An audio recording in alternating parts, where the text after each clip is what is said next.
Apollo 16 astronauts rehearsed today for Sunday's scheduled moon launch.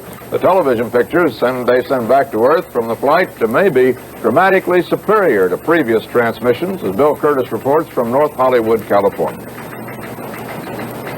When Apollo 15 prepared to blast off the moon's surface in August 1971, viewers saw this picture, remarkable at the time.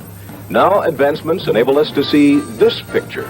It is called image enhancement. With a picture so free from interference, scientists can study the planet over television. For instance, when NASA officials saw this enhanced version of the blastoff, they discovered a few extra parts flying around they hadn't seen before. The television picture is electronically taken apart and then by computer put back together much clearer. It all happens at a young company in North Hollywood, California, Image Transform Incorporated. Apollo 16 pictures will travel from the moon to California's Goldstone Receiving Station, to Houston's NASA headquarters, back to the small building in North Hollywood for enhancement, then again to Houston for the world to see, all in less than a second.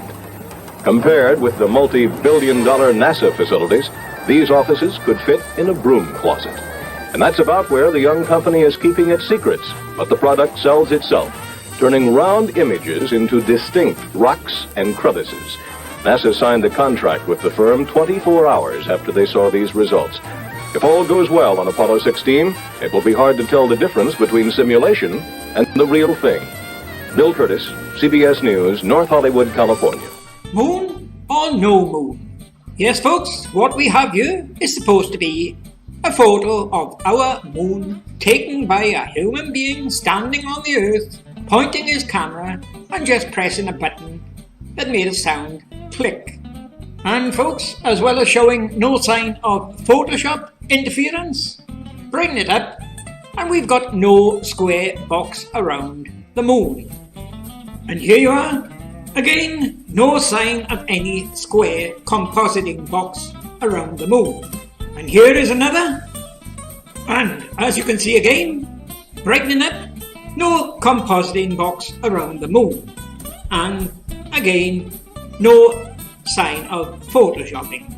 And what we have here is a photo supposed to be taken by an astronaut named Neil Armstrong, standing on the moon and looking at the planet Earth in the distance. And wow, look at that when brightened up, folks. The Earth is in a squared box. And what about this one, folks? Supposed to be taken by an astronaut on the moon. And just take a look at the wee little Earth in the distance. And not only that, it's been photoshopped. What do you think of that little Earth, folks, compared to the size of this moon taken with a camera? And what about this one, folks? Supposed to be taken from inside the LEM, Mother Earth in the distance. And look how wee that is, folks. We choose to go to the moon in this decade and do the other thing, not because they are easy, but because they are hard. Because that goal will serve to organize and measure the best of our energies and skills. Because that challenge is one that we're willing to accept, one we are unwilling to postpone, and one we intend to win. It's one small step for man,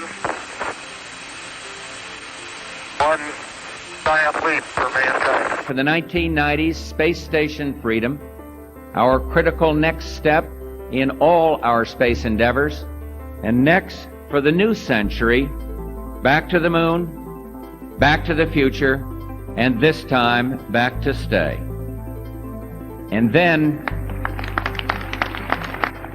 a journey into tomorrow, a journey to another planet, a manned mission to Mars. Return to the moon by 2020. We will then be ready to take the next steps of space exploration, human missions to Mars, and to worlds beyond. By the mid-2030s, I believe we can send humans to orbit Mars and return them safely to Earth. And a landing on Mars will follow. And I expect to be around to see it. And return American astronauts to the moon, establish a permanent base there, and develop the technologies to take American astronauts to Mars and beyond.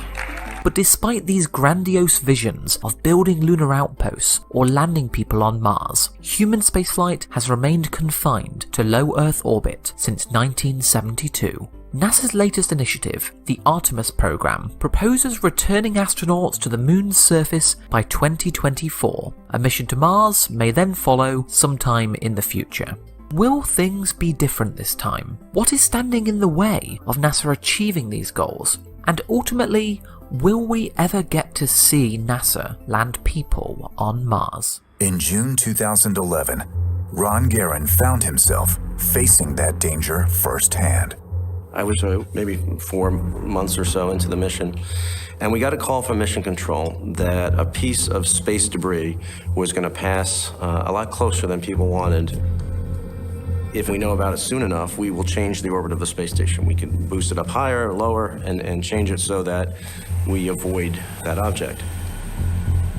But for whatever reason, this one caught us by surprise, and we did not have enough time for us to be able to move the orbit of the space station. With the astronauts staring down the threat of a collision, they're faced with only one choice: abandon ship.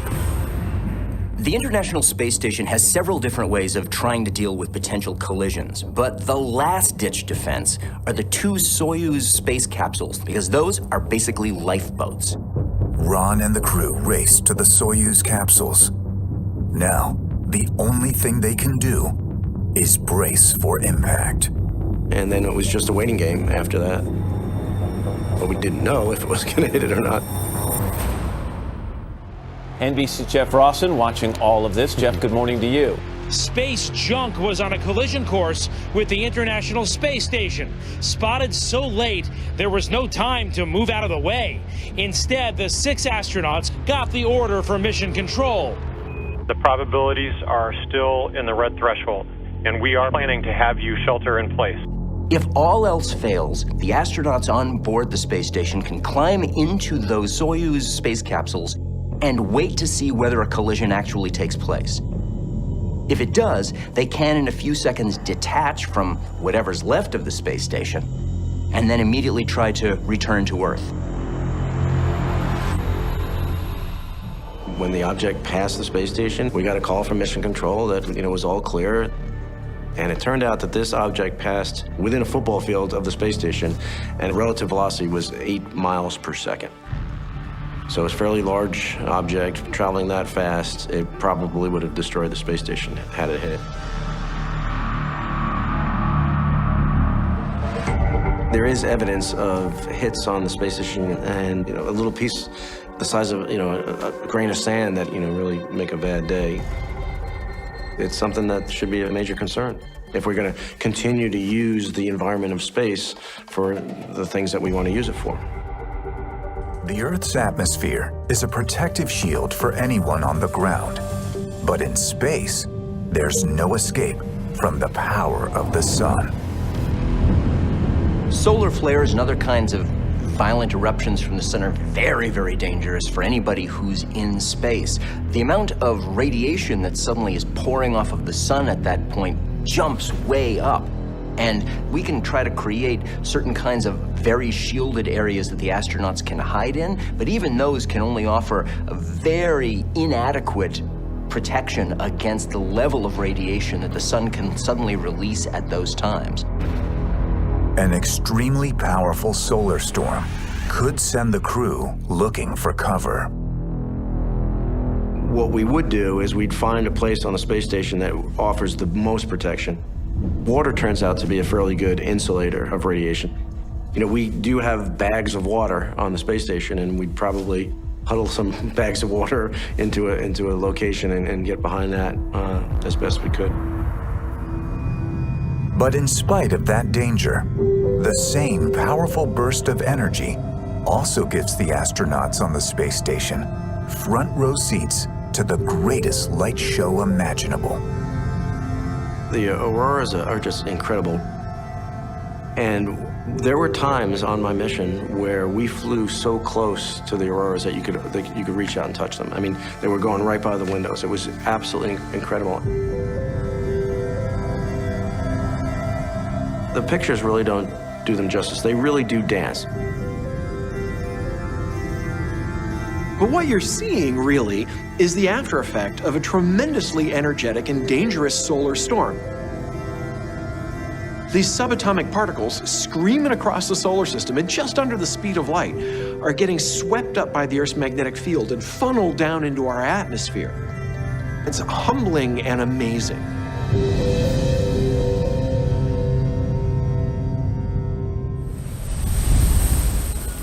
An explorer is about to land on Mars, looking for answers.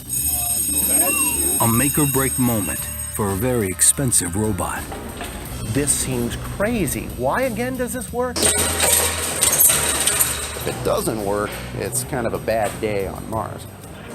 Adam Stelzner, an engineer from NASA's Jet Propulsion Lab, has some explaining to do. I am terribly humbled by this experience. I, forever, secretly, have felt that I do not deserve to be in the position of leading the team that I lead. Adam, tell us about the landing. All right, Greg. I can't tell you too much about it. I mean, it looks good. I'm being a little flip. In short, it looked extremely clean. We touched down in conditions that were on the more benign side of our nominal expectation. This is preliminary data scooped with the sieve in the cacophony of the control room during the celebration. Right? And largely by my good friend Miguel San Martin, who's somewhere out there. Our powered flight appears to have been excellent. If my good friend Ben Toma is in the house, is Ben in the house? I have to ask you, what kind of file type? Can you tell us about the image file type and compression that was used to send this very important couple of thumbnails back from Mars? Yes, unfortunately, I absolutely cannot. If Justin Mackey is in the room, or there's a couple other people on the team who'd be able to whip that out quickly, but I couldn't tell you. The unmanned spaceflight website has coordinates for the landing that go down to something like 5 decimal points. I just wanted to confirm with you that you do have those sort of coordinates. And am I reading those coordinates correctly when I see that it looks as though you landed within 500 meters of the skirt around the mountain? That, I mean, you're really very close to the mountain at the closer end in the landing ellipse, and possibly within striking distance of the phyllosilicate trench. I can't confirm that. I'm looking for somebody. Yes, there's somebody in the audience here who has that in the tip of their noggin. We should have soon that estimate, but I don't have it to 5 decimal places. We wouldn't report it to that because we're certain that we don't know it to that. And I don't know what the unmannedspaceflight.com estimate is. Can you tell us at what time Curiosity touchdown, Earth received time, and at what time the first image came back? First of those is 10:39 p.m. The second of those I don't have. It is a new architecture, and frankly, it looks crazy. It looked weird. It looked scary. Very crazy, wacky thing.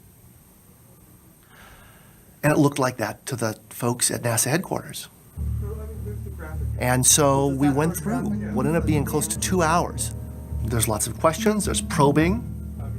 They ask about the airbags that worked so well last time. But this rover is 5 times heavier. Airbags would have to be impossibly huge. So that's out. What about a traditional lander with legs? Legged landers, a la Viking. With a heavy payload, it would be unstable, especially if it happened to land on a slope.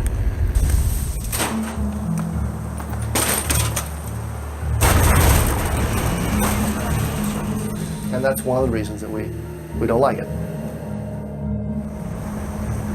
The sky crane, though, can drop the rover anywhere it can drive. It utilizes the rover's inherent terrain hugging capability. And the rover is placed in a condition ready to rove. By the end of the day, the head of NASA was convinced. He says, well, you know what? I came in here thinking that this was the craziest thing that I'd ever heard of, and I still think it's crazy. But I think it might just be crazy enough to work. You take something that you think you understand, and you say, let's do it bigger. Let's not make it twice as big, let's make it 5, 10 times as big. Now you get to a whole new realm of complexity that we had never faced before. Like this clears a bell in the sky. It happens like that in Houston too.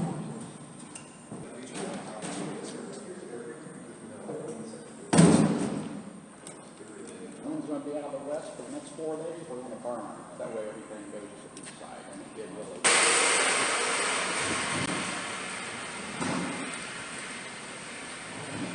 Ready? Hey, someone in the back watching? What are we doing? Just twisting around this way. Yep.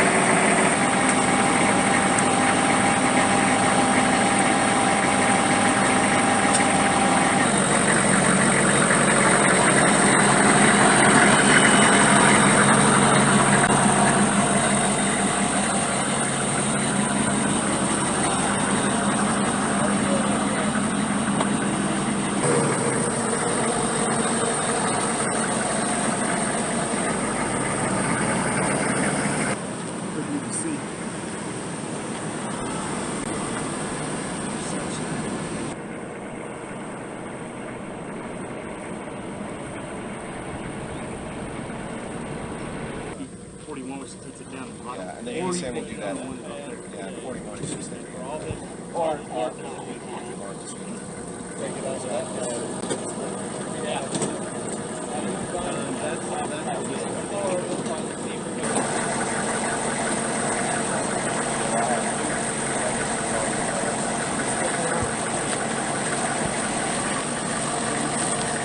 Stick them into the right. Guys, don't forget the crane's gonna. Good. Like that?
Nine,